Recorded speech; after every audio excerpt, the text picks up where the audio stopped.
여러분 여기 27절부터가 빌립보서에서 사도 바울이 빌립보 교회 성도들에게 주는 권면의 말씀이 시작되고 있는 부분입니다.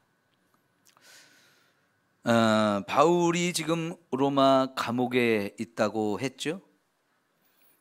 근데 언제 거기서 풀려나게 될지 아무도 알지 못합니다. 바울이 거기에 풀려나면 제일 먼저 이 빌립보 교회로 가서 그들과 함께 있으면서 빌립보 교회 성도들을 더욱 신앙으로 잘 훈련시켜서 하나님 앞에 굳게 세우는 거, 그게 지금 자기가 제일 소원하는 일이라고 했는데, 그런 일도 언제 있을지 예측할 수가 없어요. 그래서 어쩌면 바울이 지금 하는 이 권면이 빌립보 교회 성도들에게 마지막으로 주는 권면과 같은 내용들입니다. 그만큼 중요하다는 얘기죠. 다른 건 몰라도 이거는 빌립보 교회 성도들에게 꼭 해주고 싶은 이야기. 그래서 자기가 가면 그들의 신앙을 굳건히 세우려고, 더 큰 믿음의 사람으로 세우려고 열심히 노력할 텐데, 그때 가서 할 일들을 여기서 지금 미리 편지를 통해서 권면을 주는 거예요. 그런 이야기들이 이제 2장까지 계속 진행되는데, 그 중에 오늘 첫 번째 이야기가 너희는 그리스도의 복음에 합당하게 생활하라. 이게 첫 번째 권면입니다. 그런데 여기 복음에 합당하게 생활하라, 요 말의 의도를 우리가 좀 잘 이해를 해야 되는데요. 이거는 그 당시 빌립보 교회 성도들이 들을 때는 너무나 이해가 잘 되는 그런 이야기였는데요. 무슨 뜻이냐면 합당하게 생활하라, 합당하게 생활하라, 요 말이 로마의 시민권을 가진 사람으로서 그 시민권에 합당한 생활을 하라, 그런 얘기예요. 이 빌립보라고 하는 곳은 당시에서 로마라고 하는 나라 전체 어마어마하게 큰 엄청난 대제국이었잖아요. 근데 그 전체 대제국 중에서도 두 번째 큰 도시라고 볼 수 있을 만큼 이게 큰 도시였어요. 제일 큰 도시가 로마, 지금의 로마라고 하는 그곳, 수도죠. 거기 로마가 처음 시작했던 곳, 출발했던 그곳이 이제 첫 번째 제일 큰 도시였고요. 그 다음에 큰 도시가 이 빌립보였어요.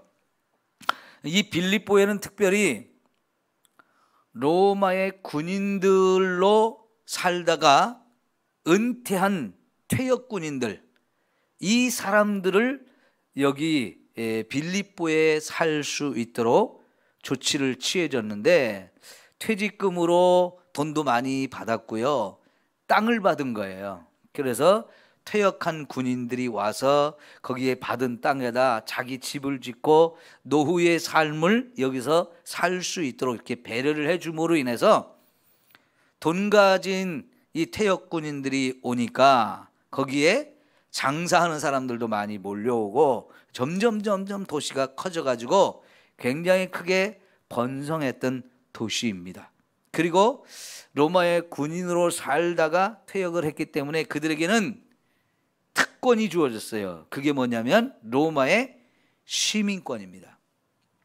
여러분, 이 당시에 로마의 시민권은 그건 어마어마한 가치가 있는 거였기 때문에 그거 갖고자 엄청난 사람들이 그걸 얻기 위해서 엄청난 투자를 했는데, 그 시민권을 받을 수 있는 최고의 방법 중에 하나가 군대 가는 거였어요. 로마의 군인들은 정말 싸움을 잘했고 용감했습니다. 그래서 로마의 군인은 백전백승이다 할 만큼 전쟁터에 나가면 항상 이기는 그 정도의 막강한 군대였는데요. 이들이 그렇게 막강한 군사력을 가질 수 있었던 배경 중에 하나는 뭐냐면 군생활 잘하면 대박 나는 거예요. 이렇게 퇴직금도 두둑하게 주지요, 시민권도 주지요, 이렇게 땅도 주어서 거기서 모여 살 수 있는 노후의 삶이 멋지게 보장되는 거였는데, 그 중에 하나가 이제 시민권이었단 말이죠. 여러분, 당시에 이 로마가 어마어마한 대제국을 건설했을 때 정말 많은 사람이 그 속에 살았잖아요. 그 중에 시민권을 가진 사람은 10분의 1 정도도 안 됐어요. 나머지는 다 노예, 종 이런 사람들이 대부분이었어요. 그러니까 그 당시에 시민권을 갖는다는 것은 엄청난 일이었고요. 진짜 시민권을 가지면 특권도 어마어마하고 거기에 보장되는 거, 안전을 지켜주는 거, 이게 어마어마했어요. 그래서요, 너희가 시민권을 가지면 시민권을 가진 자답게 살아라 하는 게 이게 그들에게는 대단한 이야기였단 말이죠. 그러니까 여기서 바울이 너는 그리스도 복음에 합당하게 생활하라 했을 때 요 앞에 로마라고 하는 로마 시민권이란 그걸 딱 바꿔서 그리스도 복음에 합당하게 생활하라 이걸로 바꿨는데요. 그걸로 바꿨어도 이 빌립보 교회 성도들이 딱 받아들일 때는 딱 공감이 가는 거였어요. 너무나 쉽게 이해가 가는 그런 말이었는데요. 그러니까 로마 시민권을 가진 사람답게 거기에 맞는 수준과 거기에 걸맞는 삶을 살라고 하는 거였는데, 그들은 이 말을 들을 때 너무나 그 말이 잘 이해가 되어지는 말이었단 말이에요. 그들이 대부분 시민권을 가진 사람이었고, 그 시민권을 갖는다는 게 엄청난 자부심, 엄청난 대단한 특권 이런 거였기 때문에요, 그 시민권을 가진 자로서 거기에 합당한 자격을 가지고 합당한 모습을 가지고 살라고 하는 말이었기 때문에 이게 그들은 너무나 잘 이해가 돼요. 그런데 바울은 여기에다가 로마 시민권이라는 대신 그리스도 복음에 합당하게 생활하라고 해서 이 말이 무슨 의미냐, 하늘나라 시민권을 가진 사람답게 살라는 뜻으로 바꿔서 얘기했어요. 그래도 이 빌립보 교회 성도들은 자기들이 정말 로마 시민권을 가진 게 엄청난 자부심이고 특권이었는데 거기다가 하늘나라의 시민권을 가졌다는 것에 대해서 더 엄청난 자부심을 가지고 있었거든요. 그들이 예수를 믿고 나니까 이 로마의 시민권을 가진 것과는 비교할 수 없는 하나님이 왕 되시고 하나님이 다스리시는 하나님 나라 백성이 돼서 그 하나님 나라의 시민권을 내가 가진 자가 됐다는 것이, 이거는 그 당시 사회에서 로마 시민권을 가진 사람보다도 더 극소수의 사람이 많이 가질 수 있는 특권이었단 말이죠. 그러니까 그들이 봤을 때 이 하늘나라의 시민권, 이거는 엄청난 은혜이고 축복인 걸 너무나 잘 알아요. 그러다 보니까 그 하늘나라 시민권을 가진 사람으로서 거기에 합당하게 생활하라, 그 말이 너무나 이해가 잘 되는 거예요. 여러분, 우리가 영어로 예수 믿는 사람들을 크리스찬이라고 하거든요. 근데 그 크리스찬, 그리스도인이라는 이 말이 최초로 쓰여진 곳이 안디옥 교회에서 그런 말이 이제 만들어졌는데요. 그게 어떻게 만들어졌느냐? 안디옥은 이 유대의 나라 가나안 땅에서 상당히 북쪽으로 올라간 이방인 지역이에요. 근데 거기에 교회가 세워지면서 바울과 바나바 여러 교회 지도자들이 세워지고 열심히 복음을 전하고 그들을 잘 양육하다 보니까요, 그 교회가 정말 훌륭하고 아름답고 건강한 교회가 됐어요. 그런데 거기 수많은 사람들이 모여 사는 그곳에 교회가 세워져 가지고 교회에 성도들이 모여서 신앙생활을 하는데, 어느 날부턴가 그 안디옥의 사람들이 예수 믿는 사람들을 보면서 그리스도인이라는 이 말을 붙여서 그들에게 별명을 붙여서 부르기 시작했어요. 그게 크리스찬인데, 우리가 그걸 번역해서 그리스도인인데, 우리말로 더 쉽게 번역하면 이게 뭐냐면 예수쟁이라는 뜻이 예수쟁이. 이 뜻이 뭐냐면 예수님을 닮은 사람들, 그리스도를 닮은 사람들이라는 뜻이에요. 그러니까 그리스도인 하면 예수님처럼 살고 있는 사람이라는 뜻이에요.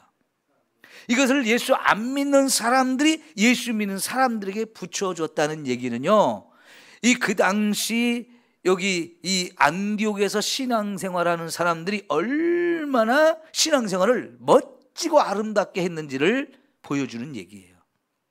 안 믿는 사람들 눈에 봤을 때 정말 남다르게 살았던 거예요. 꼭 예수님을 보는 것 같이 예수님처럼 이렇게 그들이 사는 모습을 보면서 자연스럽게 그런 별명을 붙여줬다는 거예요. 여러분, 일본은 기독교 인구가 1%가 안 됩니다. 일본의 그 많은 인구 중에 기독교인이 극소수예요. 1%면 정말 작은 거죠.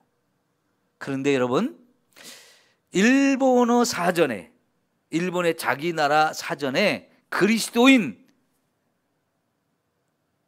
그 뜻을 뭐라고 적어놨냐면, 아까 설명드린 대로 예수를 닮은 사람들, 예수를 믿는 사람들, 이렇게 설명이 되어 있고 그 밑에 또 하나의 설명이 추가로 붙여져 있는데, 그게 뭐냐면 믿을 만한 사람이라고 그렇게 써 있대요. 자기 나라 사전에, 자기 나라 국어 사전에 그리스도인이란 말을 믿을 만한 사람이란 말로 써놨다는 거, 이 정말 놀라운 일 아닐까요? 참, 이런 일이 우리나라 국어 사전에 예수 믿는 사람들, 그리스도인, 그곳에 예수 믿는 사람, 예수를 닮은 사람, 이렇게만 써 있지 않고 진짜 믿을 만한 사람, 이렇게 써 있으면 얼마나 좋을까요? 그런데 우리나라 국어 사전에는 그렇게 써 있지를 않아요.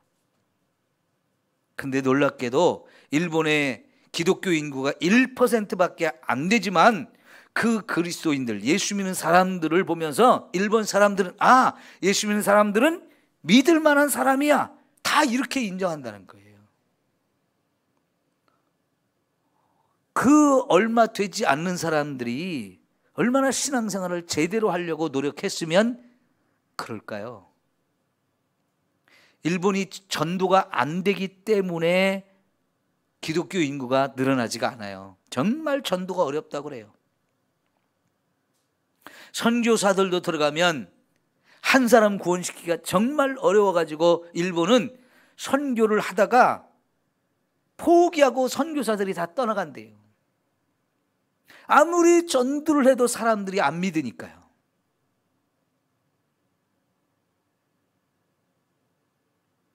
그래서 일본은 선교사들의 무덤이라고 그래요. 선교사가 한 명 가려면 얼마나 열정이 대단하고 헌신하고 목숨 걸고 가려고 막 이렇게 뜨거운 믿음을 가진 사람들 아닙니까? 그 일에 목숨을 거는데, 목숨 거는 거 좋지만 전에도 사람들이 안 믿으니까 이게 답답해 가지고요, 그래서 견디지를 못하고 아유 나 여기서 못하겠다, 그리고 포기하고 떠나는 선교사들이 참 많은 곳이 일본인데요.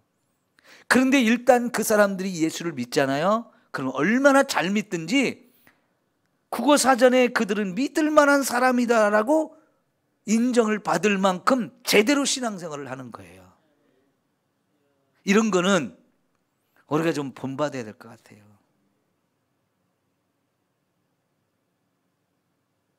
그러니까 지금 사도 바울이 너희는 그리스도 복음에 합당하게 생활하라 할 때에 그 말은 원래는 로마 시민권을 가진 사람으로서 그 시민권에 가진 자에 합당하게 생활하라는 뜻이었는데, 바울은 이것을 하늘나라의 시민권을 가진 자로서 그 시민권답게, 시민답게, 하늘의 시민답게 살라고 권면하고 있는 거거든요. 자, 그러면 그 하늘나라 시민권을 가진 사람으로서 거기 합당하게 생활하는 것 세 가지를 말하고 있어요. 자, 첫 번째가 뭐냐면 여러분, 하나가 되라 하는 거예요. 하나가 되라. 신앙의 협력자가 되라 하는 거거든요. 자, 여러분 27절을 봅시다. 오직 너희는 그리스도 복음에 합당하게 생활하라. 이는 내가 너희에게 가보나 떠나 있으나 너희가 한 마음으로 서서 한 뜻으로 복음의 신앙을 위하여 협력하는 것과 모든 일에, 거기 27절까지 그냥 끝에까지 딱 요약하면 복음 안에서 협력하면서 하나가 되라는 거예요. 여러분, 예수님이 겟세마네 동산에서 겟세마네 동산을 기도하기 전에 마가의 다락방에서 최후의 만찬을 했어요. 그 만찬을 끝내고 나서 제자들을 위해서 마지막 기도를 거기서 하고 이제 겟세마네 동산으로 가는데, 그 마지막 기도한 내용이 요한복음 17장 전체가 그 기도 내용이에요. 그 기도 내용이 여러 가지가 있는데 그 중에 하나가 뭐냐면 너희는 서로 사랑하라 하는 것이고 너희는 하나가 되라 하는 것이에요. 하나님 앞에 하나님, 저들로 내 안에서 하나가 되게 하옵소서. 아버지와 내가 하나인 것처럼 저들도 하나가 되게 하옵소서. 이게 예수님이 마지막으로 제자들을 위해서 기도한 내용이었어요. 근데 여러분, 거기에 오기까지 제자들이 저 북쪽 가이사랴 빌립보에서부터 이 예루살렘까지 오는 길에도 제자들은 서로가 누가 크냐 이거 갖고 계속 다투었고요. 예수님이 예루살렘에 올라가면 이제 로마 사람들 물리치고 우리나라를 독립시킬 텐데, 거기 왕이 될 텐데, 그러면서 그때 제일 높은 자리를 누가 차지할 것이냐, 그 자리 다툼을 계속했던 사람들이거든요. 서로 제자들 간에 하나가 되지 못하고 사랑하지 못하고 더 높은 자리, 더 좋은 것 차지하려고 하는 이 욕심들을 다 가지고 있었는데요. 예수님은 그들을 향해서 너희들은 하나가 되어야 된다라고 얘기해요. 왜 하나가 되어야 할까요? 그들에게는 예수님이 주신 사명이 있기 때문에 그래요. 땅 끝까지 가서 이 복음을 전해야 되는 너무나 위대한 사명을 가지고 있는데, 그 사명을 감당하려면 서로 협력해야 되고 서로 한 마음 한 뜻을 이루지 않으면 절대로 이것을 못하기 때문에 여전히 이 사명을 앞두고도 내가 크다 네가 크다 더 크게 싸움을 하고 더 높은 자리 싸움을 하려고 하는 이런 마음을 가지면 여러분, 그거는요 아무것도 할 수가 없어요. 제가 대학원을 2개를 다녔는데 처음에 다닌 대학원이 수원에 있는 합동신학원이라고 하는 곳인데요.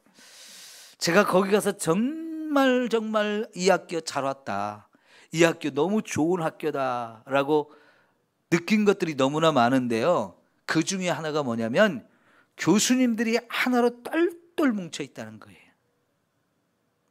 그 증거 중에 하나가 뭐냐면 대학에는 학장이나 총장 이런 게 있잖아요. 우리 학교는 학장이라고 그때 말했는데, 학장을 뽑을 때요 서로 안 하려고 그래요. 서로 안 하려고. 그래서 순번대로 돌아가자 해가지고요 4년이 임기라면 4년 동안은 이 사람이 하고, 그거 끝나면 그 다음 사람이 하고, 그거 끝나면 그 다음 사람이 하고, 이렇게 하면서 순번을 정해가지고 그냥 순번대로 돌아가면서 해요. 그래서 학장이 됐다고 해서 에헴 하면서 뭐 큰 소리 치고 뭐 뭔가 누리려고 하고 그러지 않고요.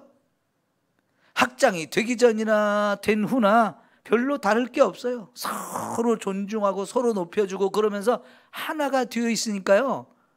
교수님들이 서로 학장 되려고 막 눈치 보면서 싸우고 이런 게 없어요.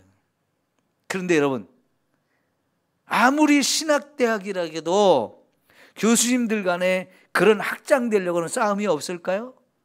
엄청 치열합니다. 다른 학교들은요. 서로 학장이 되려고요 여기저기 인연을 만들어서 연줄을 대고 자기를 밀어줄 사람들 만들고 자기 투표해서 많이 이제 당선되게 하려고 이런 싸움을 엄청나게 해요.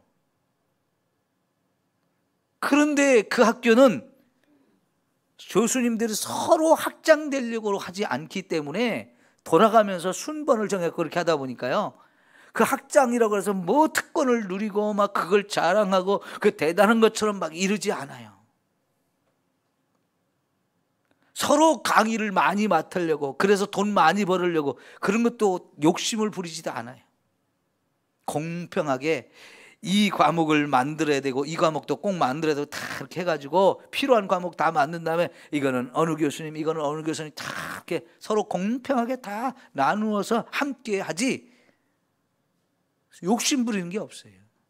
그러니까 정말 교수님들이 하나가 되고 학생들이 그 교수님들을 존중하면서 정말 공부를 열심히 하는 그런 학교였거든요.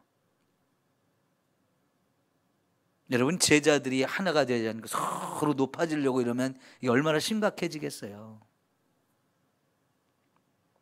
예수님이 하나가 되라 그랬는데, 지금 이 빌립보 교회 성도들에게도 너희가 복음 안에서 서로 협력하면서 하나가 되라, 그런 얘기를 합니다. 왜 하나가 되어야 되느냐? 교회는 세상에 복음을 전해서 죽어가는 영혼을 살리는 것이 가장 중요한 일이기 때문에 그런 거예요. 그런데 여러분, 복음 전하는 게 결코 쉬운 일이 아니잖아요. 복음을 전해서 한 영혼 한 영혼을 구원하는 일, 그들을 또 계속해서 복음으로 양육하는 일, 이거는요 엄청나게 교회가 주어진 가장 중요한 이 사명인데, 이 사명을 감당하는데 이게 쉽지 않기 때문에 온 교회가 하나가 돼야 돼요. 자기들의 모든 역량을 거기에 다 쏟아부어야 되고 가진 힘을 거기에 다 쏟아부어야 돼요. 그래야 영혼구원의 일을 최선을 다해서 아름답게 감당해낼 수 있는 거거든요. 예를 들어 어떤 사람은 다 은사가 교회 안에 다르기 때문에 나가서 막 전도할 수 있는 은사를 받은 사람이 있어요. 그럼 그런 사람은 나가서 열심히 전도하는 거거든요. 근데 또 그 사람들이 왔을 때 그들을 막 사랑으로 받아주고 그들을 따뜻하게 이렇게 돌봐주는 거, 또 그런 은사가 있는 사람이 있거든요.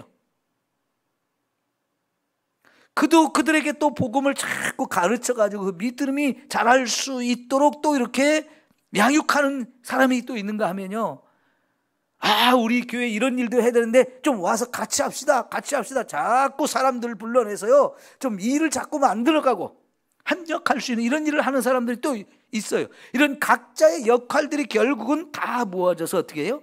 영혼을 구원하고 그 사람들이 하나님의 백성으로 믿음이 잘 자라서 믿음 위에 굳건히 세우는 일, 이런 일을 하는 게 교회란 말이죠.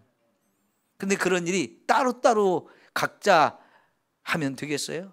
언제나 그것이 하나의 유기체처럼 작게 원활하게 서로 맞물려서 돌아가는 이런 시스템이 되어진다면 교회가 얼마나 건강하고 또 하나님 맡겨진 일을 얼마나 잘 감당하겠어요. 근데 여러분, 밖에 나가서 아무리 전도를 해도 안에서 내분이 일어나가지고 서로 하나가 되지 못하고 다투고 분열하고 상처받고 뭐 괜히 시기 질투하고 이러면 교회가 가진 힘을 세상을 향해서 뻗쳐나갈 수가 없는 거지요. 그런데 오늘 교회를 보면 어때요? 교회 안에서 그 안에 있는 성도들 간의 문제가 참 많아요.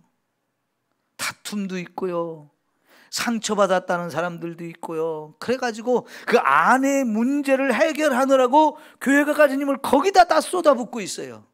그러니 밖에 나가서 복음을 전하고 영혼을 구원하는 일을 제대로 감당하지 못하는 교회가 오늘날 너무나 많은 거지요. 오히려 그러다 보니까 세상의 교회를 손가락질하고 욕하고 비난하는 일들이 점점 많아지는 시대에 우리가 살고 있다는 얘기예요. 얼마나 안타깝습니까? 여러분, 교회는 언제나 하나가 되기를 힘써야 돼요. 이 하나가 된다는 것은 하나가 돼야 돼, 각자 그런 마음만 가져갖고는 안 되고요, 누군가 자꾸 그런 하나됨을 위해서 힘쓰고 노력하는 일들을 모두가 같이 해야 된다는 얘기죠. 자기가 할 수 있는 역할들을 잘 감당하면서 누가 나 안 알아주나 이럴 거 없고요, 이게 내가 당연히 해야 되는 일이라고 생각하면서 이래서 남을 섬기고 남을 돕고 이렇게 하는 가운데에서 자연스럽게 교회가 하나가 되어진다고 하면 그 교회는 하나님 주신 힘을 가지고 세상에 나가서 그 힘을 막 쏟아 부어가지고 여러분 많은 영혼을 구원하는 이런 아름다운 교회가 되어질 줄 믿습니다. 이 하나가 되는 게 너무너무 중요한데요, 이 하나 된다는 것은 아무리 강조해도 부족하지 않아요. 계속해서 강조를 해야 하는 거예요. 교회가 하나 돼야 우리 교회에 미래가 있습니다. 예. 두 번째는 뭘 얘기를 하냐면 28절이거든요. 한번 같이 봅시다. 시작. 무슨 일에든지 대적하는 자들 때문에 두려워하지 아니하는 이 일을 듣고자 함이라. 자, 여러분 분명히 빌립보 교회 성도들의 상황과 처지를 바울이 너무나 잘 알아요. 그런데 그 빌립보 교회 성도들이 신앙생활을 할 때 그걸 대적하는 무리들이 주변에 엄청 많단 말이에요. 그렇지만 그런 대적자들 앞에서 두려워하지 말고 강하고 담대하게 신앙생활 하기를 원하고 있어요. 이 두 번째 권면이에요. 너는 복음에 담대하고 대적자들을 두려워하지 말라 하는 거예요. 왜 그렇습니까? 저와 여러분이 하나님으로부터 받은 은혜가 너무나 크고 또 그것이 너무나 귀하기 때문에 그것은 어떤 대적자가 있다 할지라도 결코 저와 여러분이 포기할 수 없는 것, 결코 부인해서도 안 되는 것이고 결코 떠나서는 안 되는 너무나 가치 있고 너무나 귀한 것이기 때문에 그렇다는 거죠. 일단 여러분, 저와 여러분이 하나님의 아들이 이 세상에 와서 자기를 십자가에 죽여가지고 저와 여러분 한 사람 한 사람을 구원해 주셨어요. 그렇지 않으면 저와 여러분 다 우리의 죄 때문에 지옥에 영원히 멸망을 당하고 거기서 고통받아야 될 사람들이었는데, 나는 죄진 것밖에 없는데 하나님이 나 같은 인생도 사랑해서 하나님의 아들을 세상에 보내고 그 아들이 직접 십자가에 죽어가지고 저와 여러분은 한 사람 한 사람을 구원해 내셨으니 이게 얼마나 엄청난 은혜요 축복입니까? 거기다가 저와 여러분의 신분을 바꿔주셨다고 그랬죠. 하나님의 자녀로 하늘의 시민권을 가진 자로 완전히 최고의 신분을 바꾸어 주었는데, 여러분 아까 로마의 얘기를 잠깐 했지만 우리 감이 잘 안 잡혀요. 조선시대에 여러분 양반과 쌍놈들이 있었어요. 양반이 가진 그 특권과 이 엄청난 권세가 쌍놈들은 감히 넘볼 수가 없었잖아요. 근데 여러분 그 쌍놈이 어느 날 면천을 해가지고 양반의 직분을 받았다. 이거는 엄청난 신분의 변화거든요. 근데 우리가 죄의 종, 마귀의 종로로 타며 살던 저와 여러분을 하나님의 자녀가 되는 권세를 주셨다는 거요. 왕의 자녀, 왕자, 공주의 특권을 주신 거예요. 양반 중에서도 최고 왕의 자녀들, 이게 얼마나 신분이 변화되는 겁니까? 그게 바로 하늘의 시민권을 가지고 있다가 언제든지 주님이 부르시면 하늘나라에 가서 영원히 하나님과 함께 살 수 있는 이 어마어마한 특권을 받은 자들이거든요. 이게 얼마나 엄청난 은혜요 축복입니까? 그렇다면 여러분, 내게 주신 이 은혜가 얼마나 큰지를 늘 기억하면서 아무리 세상이 우리의 믿음을 빼앗아가려고 하고 저와 여러분을 넘어뜨리려고 하고 저와 여러분을 유혹하는 그런 손길들이 아무리 많아도 빼앗기지 말고 두려워하지 말고 굳건하게 믿음 위에 서라는 거예요. 왜요? 세상 그 어느 것과도 바꿀 수 없는 게 하나님이 우리에게 주신 은혜요 축복이기 때문에. 여러분, 내 생명하고 바꿀 수 있는 게 뭐가 있어요? 예수님이 죽으면서 또 부활하면서 영원한 생명을 저와 여러분에게 주셨어요. 그 영원한 생명을 세상에 무엇과 바꿀 수 있겠습니까? 내가 이 세상에 잠시 고난을 받는다고요? 그것 나 포기할 수 있습니까?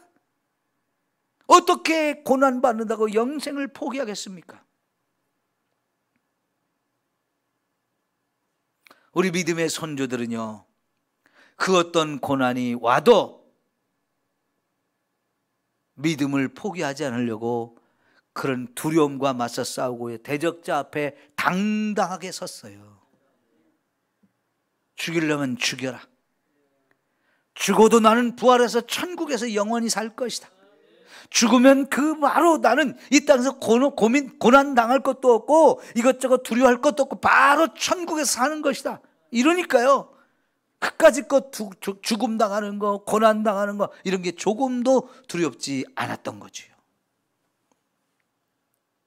그러나 사실은 여러분 쉬운 일은 아니에요. 예를 들어서 여러분, 우리가 일제시대에 일본에 36년 동안 나라를 잃고 거기서 식민지 생활을 했는데 그게 36년이 될지 50년이 될지 100년이 될지 영원히 일본의 식민지가 될지 그거는 아무도 예측할 수 없는 일이었어요. 여러분, 그럴 때 독립운동을 하던 사람들도 독립운동을 자기가 하면서도 일본은 워낙 막강하고 우리의 힘은 너무 작고 하니까 내가 독립운동을 하면서도 정말 우리나라가 다시 독립할 수 있을까? 확신이 없는 거예요. 그러죠? 그렇지만 그 독립을 위해서 목숨 걸고 싸우다 진짜 죽은 사람도 많았지만 이게 언제 독립을 할 수 있을지 없을지 아무도 미래가 안 보이니까요. 확신이 없으니까요. 결국은 독립운동 하던 사람들도 변질돼 가지고 친일파로 돌아선 사람들도 꽤 많죠. 그러죠? 그래서 여러분 몇 년 전에 친일 인명사전이라는 걸 만들어 가지고 친일파 했던 사람 많은 사람들의 이름을 거기 사전에다가 올렸거든요. 그 때문에 전국적으로 참 많은 난리가 일어났었어요. 우리가 학교 다니면서 국어책에 나오는 수많은 위인이라고 하는 사람들, 훌륭했던 사람들, 그런 그들의 작품 이런 것들을 읽고 배우고 그랬었는데 어느 날 보니까 그들이 그런 훌륭한 일만 한 게 아니고 나중에 친일파가 됐다는 얘기들이 딱 듣는 순간 그동안 우리 배운 거 엉터리였네. 실망감과 분노 이런 것들이 굉장히 많았거든요. 실제로 정말 독립운동을 하던 사람들도 친일파가 된 사람이 많은데 예를 들면 내일 모레 이제 3.1절이잖아요. 그 3.1 만세운동을 부를 때에 여러분 독립선언서를 만들었어요. 그걸 낭독했어요. 근데 그 독립선언서를 직접 작성한 사람이 누구냐면 최남선이라는 소설가였어요. 대단한 소설가였거든요. 문장을 워낙 잘 쓰니까 이 사람한테 독립선언서를 만드는 일을 맡겨가지고 그 사람이 직접 독립선언서를 썼는데 야, 우리 고등학교 때 그 독립선언서를 외우면서 진짜 막 피가 끓는 대단한 문장이었거든요. 그런데 여러분 이 사람은 어떻게 됐습니까? 나중에 변질해서 친일파가 됐어요. 참 안타깝잖아요. 왜 그랬을까요? 그 총칼을 앞세우고 죽이는 사람들 앞에 맨손으로 만세운동을 하면서 막 맞서 싸웠던 이 사람들이 우리나라를 다시 광복할 수 있다는, 나라를 되찾을 수 있는 이 희망이 안 보이니까 우리는 불가능하다 이런 생각이 드니까 차라리 그냥 현실을 받아들이면서 우리 그냥 편하게 살자 그러면서 변절자가 된 거거든요. 그런데 여러분 이 복음 안에서 저와 여러분이 바라보는 천국 희미합니까? 내가 정말 천국 갈까 못 갈까? 이게 불안합니까? 예수 믿으면 정말 그게 구원 받는 걸까? 내가 정말 이 땅에서 신앙생활하면서 고난 받는 것이, 그걸 견뎌야 되는 것이 맞는 걸까? 많은 고민을 할 수 있지만 여러분, 저와 여러분이 가진 이 믿음, 이건 엄청난 은혜요 축복인 것이 확실합니다. 저와 여러분이 죽으면 천국 가는 것도 확실하고요. 그걸 위해서 예수님이 자신이 십자가에 죽으셨는데 그분이 하나님의 아들이잖아요. 하나님의 아들이 와서 대신 죽어가지고 나를 살리고 천국 보내주는 이 엄청난 일을 해주셨단 말이죠. 이게 우리가 확실해야 여러분 그 어떤 고난을 당해도 우리가 두려워하지 않고 믿음 버리지 않고 포기하지 않을 수 있어요. 사도 바울이 믿음 위에 굳건히 서고 복음의 확신을 가지고, 그래서 어떤 고난이 와도 참으라는 거예요.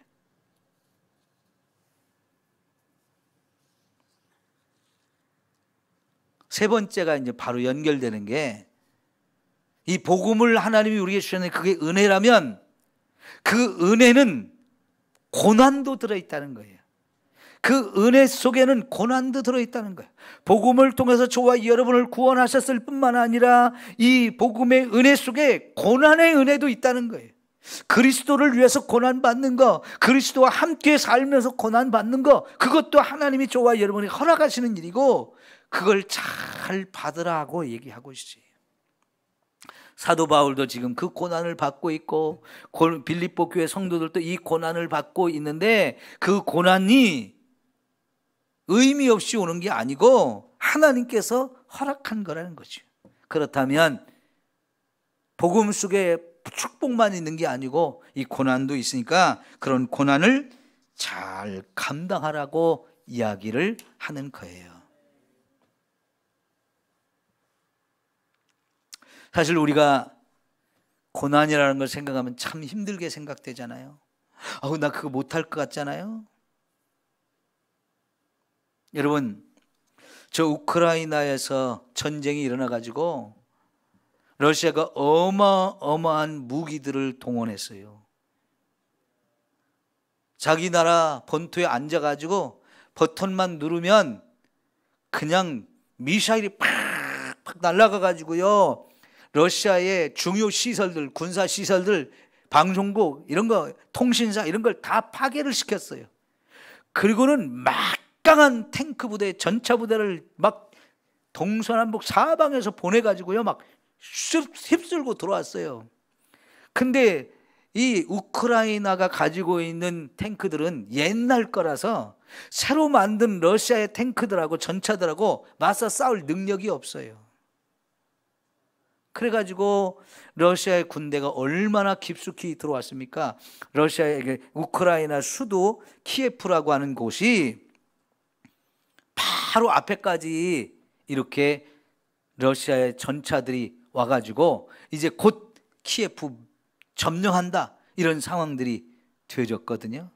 마치 꼭 6.25 때요, 북한이 소련제 탱크를 밀고 넘어오니까요, 우리는 탱크 같은 게 하나도 없어가지고 3일도 안 돼가지고 서울이 함락이 됐잖아요. 그죠? 너무나 빠른 시간에 서울이 무너졌는데요, 지금 그런 꼴이 우크라이나에서 벌어졌어요. 그런데 여러분, 놀랍게 지금 가만히 들려오는 소식들을 들으니까요, 우크라이나 사람들이 그런 대단한 무기는 없어도 엄청나게 저항을 하고 있다는 거예요. 지금 18세 이상 60세까지의 남자들은 동원령을 내렸어요. 피난을 가다가도 남자들은 다시 군대로 가기 위해서 피난을 안 가고, 여자들과 어린아이들과 어른들, 노인들만 피난을 가게 하고 남자들은 피난을 안 간다는 거예요. 그리고 정부의 군대가 부족하니까요, 일반 시민들한테 총 나눠주고, 없으면 화염병 만들고, 없으면 칼, 부엌칼 들고 나와서 이거 맞서 싸우는 훈련을 하고요. 이 우크라이나 대통령이 무서워서 도망가지 않았을까 했는데요, 그 사람 안 도망가고요, 자기 나 여기 있다, 대통령궁에 있다, 방탄복 입고 사진 찍어서 국민들한테 다 볼 수 있도록 이 인터넷으로 이렇게 전화로 찍어가지고 다 보여주고요, 우리 열심히 싸우자 독려하니까 국민들이요 힘을 내가지고 나도 서로 이렇게 하는데, 여자들도 다 총 들고 지금 쏘는 훈련을 하면서 총에 무기를 들고 오면 누구든지 나도 싸우겠다고 다 국민들이 그런 마음을 가지는데, 이거 러시아가 당황을 했어요. 자기들이 어마어마한 무기를 가지고 가면 꼼짝 못할 거라고 생각하고 항복할 거라고 생각했는데, 우크라이나의 대부분의 국민들이 우리 끝까지 저항하겠다, 싸우겠다 이러니까요, 러시아가 당황을 했어요. 거기다 또 놀라운 것은요, 여러분, 그 어마어마한 무기들을 가지고 막 우크라이나 전역을 침투해서 들어갔는데, 문제는 뭐냐면 군대가 들어갔으면 먹을 것부터 계속 보급을 해줘야 되는데 워낙 깊숙이 들어갔으니까 보급이 쉽지 않거든요. 그때를 노려가지고 러시아 국민, 우크라이나 국민들이 개별적으로 군대들을 조직해서 그들과 변변치 않은 무기를 가지고 맞서 싸우는데 러시아 사람들이 당황을 한다는 거예요. 그러면 여러분, 그런 얘기 들을 때 다른 나라 사람들이 도와주고 싶겠어요? 그냥 불구경하겠어요? 서로 도와주고 싶은 마음이 생기는 거잖아요. 여러분, 6.25 때 우리나라에 전 세계 정말 많은 나라에서 군대를 보내고 물자를 보내주면서 지원을 해줬기 때문에 우리가 다시 일어날 수 있었던 거거든요. 지금 우크라이나를 불쌍히 여기면서 전 세계가 러시아를 제재하고 우크라이나 돕는 일에 엄청나게 동참을 하고 있는데요, 이 전쟁이 오히려 러시아가 지고 물러설 가능성이 많아졌어요. 여러분, 믿음을 가진 사람들은 세상에 두려울 것이 없는 사람들입니다. 왜요? 하나님이 우리와 함께 한다는 믿음이 있기 때문이에요. 하나님이 저와 여러분의 요새가 되시고 피난처가 되시고 힘이 된다는 이 확실한 믿음을 가진 사람들이기 때문에요, 설령 어려움을 당해서 우리가 죽는 한이 있어도 믿음은 안 버리는 거예요. 오늘 저와 여러분이 그래서 고난 앞에서 두려워하지 말고 고난을 당당하게 받을 수 있는 저와 여러분이 되어야 합니다. 사도 바울이 그런 얘기를 하면서 나도 이런 고난을 당하고 있고 여러분도 고난을 당하고 있는데 우리는 동지입니다. 우리는 한 전우입니다. 이러면서 우리 같이 고난 앞에서도 두려워하지 말고 끝까지 고난을 견디고 믿음을 지킵시다. 이렇게 격려를 해줄 때 필리포 교회 성도들이 얼마나 힘이 되고 격려가 되겠어요. 무서운 일이 벌어졌는데요, 전 세계 컴퓨터 해커하는 사람들이 있거든요. 이 사람들이 모여있는 단체가 있는데 이 사람들이요 함께 힘을 합해가지고 러시아의 컴퓨터를 공격하기 시작했어요. 그래서 러시아의 방송이 갑자기 나오다가 러시아 방송이 중단돼 버리고 그 해커들이 띄운 화면들이 딱 뜨면서 우크라이나 국가가 나오고요, 아무리 채널을 돌려서 다른 걸 보려고 해도 다른 돌려주지도 않고 우크라이나 사람들이 저항하는 그런 영상들이 뜨니까요, 러시아가 당황을 했어요. 러시아의 국방부를 해킹해가지고 그 시설들을 무력화시키고요, 러시아 정부의 컴퓨터를 해킹해가지고 그걸 무력화시키는 일들을 전 세계 해커들이 지금 러시아를 컴퓨터로 공격하는 일을 해요. 러시아가 엄청 지금 당황할 것 같아요. 그리고요, 러시아 군대에서 하급 부대에 무전을 띄우고 하는 것들을 다 도청을 해가지고 그걸 지금 우크라이나 사람들에게 알려주고 있어요. 그러면 전쟁이 이상하게 되는 거예요. 여러분, 이게 하나님이 우크라이나를 돕고 있는 증거라고 저는 믿습니다. 여러분, 우크라이나가 기독교 국가예요. 그 우크라이나 대통령이 전 세계 기독교인들에게 우크라이나를 위해서 기도해 주십시오 하고 호소를 했어요. 우리 힘이 약합니다. 우리 부족합니다. 러시아가 우리 공격하면 우리는 당할 수가 없습니다. 기도해 주십시오. 이렇게 요청을 했는데요, 하나님이 우크라이나 국민들에게는 용기를 주시고 전 세계 수많은 나라의 이 우크라이나를 불쌍히 여기면서 함께 돕고 협력하는 일들이 벌어짐으로 인해서 러시아가, 푸틴이 당황을 하는 것 같아요. 여러분, 우리 믿음으로 고난을 감당하려고 하면 하나님이 결단코 저와 여러분 그냥 두지 않아요.